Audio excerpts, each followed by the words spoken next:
In 1945, two Japanese cities were incinerated by the world's first and only nuclear weapons attacks.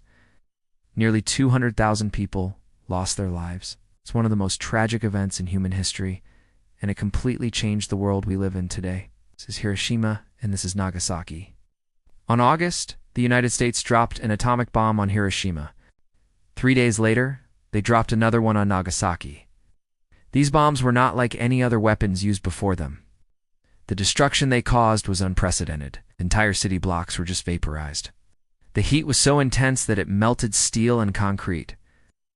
And after the bombings, deadly radiation killed thousands more. But why? Why did the U.S. decide to drop these bombs on two civilian cities? And why Japan?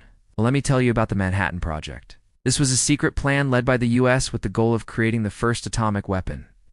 And they succeeded. But now they had a problem. They needed somewhere to test their new weapon, and they chose Japan. At the time, Japan was at war with China, and the U.S. had joined the fight against them.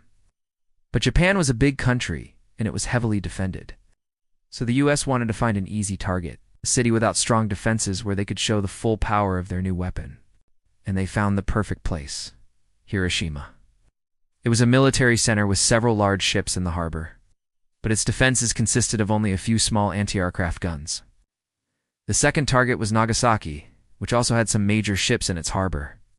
But many people died because of something called the firestorm. After the bomb exploded, it created a fireball that sucked in air like a giant vacuum cleaner.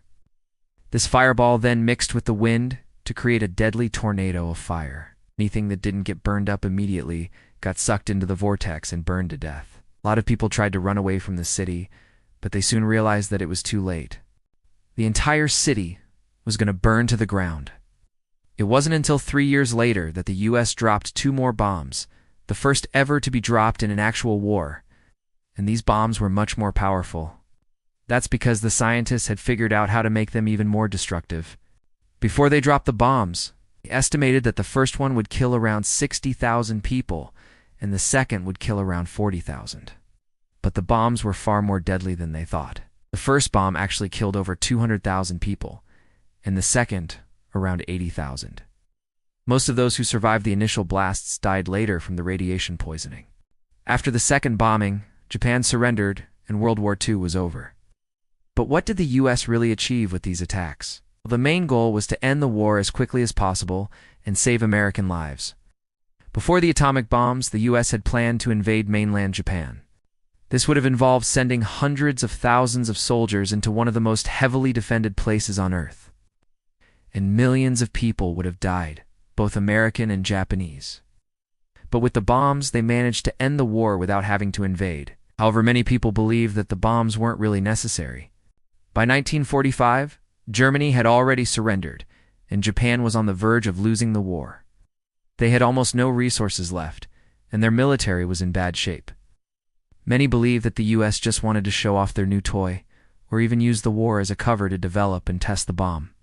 So, do you think the U.S. was right to drop the bombs on Hiroshima and Nagasaki? Let me know in the comments below. Thanks for watching. Subscribe for more content.